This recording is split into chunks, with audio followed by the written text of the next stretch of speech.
Musulman adamga bilesler gününe 5 vakt namaz farz bolgon. Andan sırtkarı dağın farz namazlardan biri bilesler cuma namazı.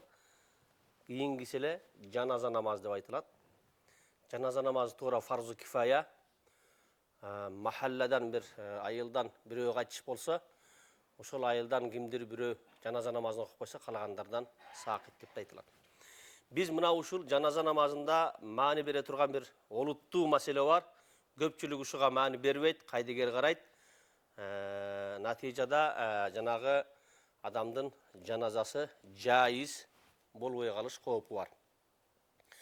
Маселе жаназага тургандагы, сап алганда. Шаар жергелеринде туура сөөгүттү табытка салып мечитке алып келинет. Жанагы табытты мечитке алып кириш бил иттифак жайыз эмес, мүмкүн эмес. Эч кайсы алымбага уруксат берген эмес. Бирок табыт мечиттин сыртында туруп жаназа намаз окуй турган адамдар мечиттин ичинде турсачы десе, ушуга ихтилаф кылышкан. Кээ бир алымдар болот десе, кээ бир алымдар болбойт деген.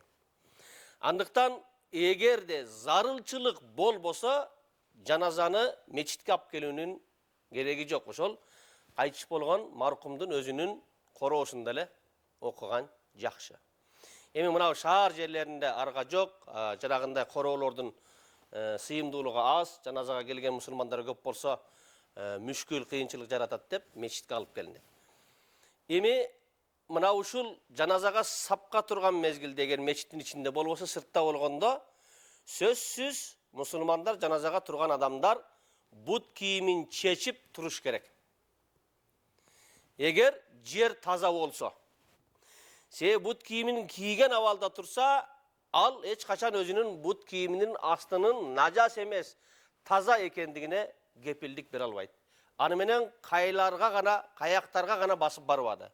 Ажатканага барды, жанагындай малдын астын көрөдү, жана башка болушу мүмкүн. Айрыкча азыркы бут кийимдерибиздин астындагы таманы жанагындай бир клетка же чукур эмелер бар. Аерге нажас кирип калса, жанагындай бир мых мененби, чыбык мененби чукуп тазалап алмайынча ал чыкпайт. Эгер ошо бойдон, ошо нажасат бойдон окулса, ал намаз жаназага өтпөй калат. Жанагы мусулмандын мусулманга болгон акыларынын бири кайтыш болсо барып жаназасына катышып, ага Кудайдан магфират сураш. Мына ушул жоопкерчилигинен кутула албай калат.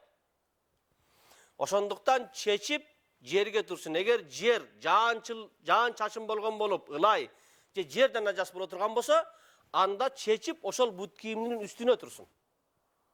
Фатавай Аламгиреде келет. Валау қама аля наджасати ва фи риджлихи на'лани ла яджузу салатуху.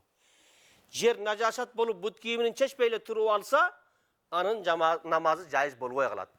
Валау хала'ана алейхи ва қама алейхима джаза. Эгер ошол бут кийимин чечип, анын үстүнө туруп алса, анда жайыз болот. Кама фи мухити саракси ва фи Кадихан деп айтылат.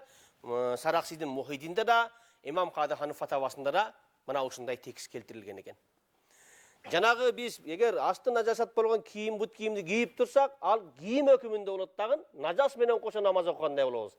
Ал эми аны чечип туруп үстүнө чыксак, ал буюм болот. Жанагы астарлуу жай намаздар болот билесиздер. Ошол астарлуудун астындагы астары нажас болуп, үстү жагы таза болсо, анда намаз окуса болот. Куду ошол өкүмдө болот. Бирок бир шарты даарат алып аткан учурда ошол бут кийимин калошу болсун, же сапочкасы жанагындай ботинкасы болсун, тазалап жууп алыш керек. Жууп алып, анан ошонун үстүндө туруш керек. Имамга болсо, ошол мархумдун ээлери, ошол маарекени уюштуруучулар бир жай намазды алып келип коюп берсин, бут кийимин чечип, ошол жай намаздын үстүнө чыксын имам.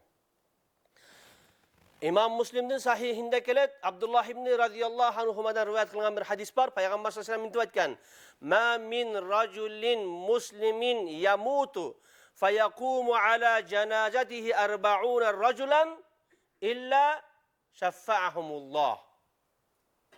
Bir rivayette 40 raculan la yüşrikuna billahi şey'en. Kaysi bir kişi kaytış bolsa, anın janazasına Allah'a şirk keltirmegen musulmanlardan 40 adam sapka tura turgan bolsa, 40 ile adam sapka tura turgan bolsa anın janazasına, ошолордун бардыгынын шафаатын Аллага кабыл кылат дейт. Allah аны кабыл кылат дейт.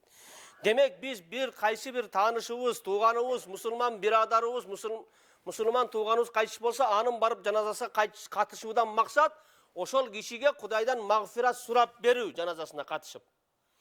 Мойнубуздагы бир туугандык милдетти аткаруу ошо болот. Анан барып алып, кайдыгерчилик кылып, бут кийимибизди чечпей, жанагындай асты күмөндүү нажасат болгон бут кийимдерди чечпей эле жаназасына туруп алсак, анда биздин жаназабыз өтпөйт. Жанагы момунга болгон бир туугандык жоопкерчилигибиз да өз ордун таппай калат.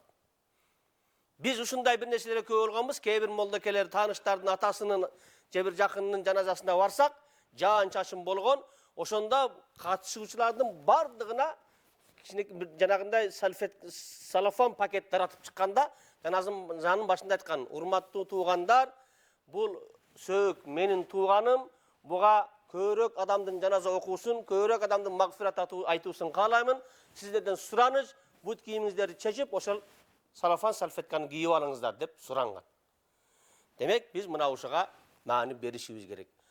Арабыздан качып кеткендерди Алла Таала өз ырайымына алган болсун. Мусулмандардын бири-бирине болгон укуктарын ада кылышын, туура аткарылышын баарыбызга насип кылган болсун. Ассаламу алейкум ва рахматуллахи ва баракатух.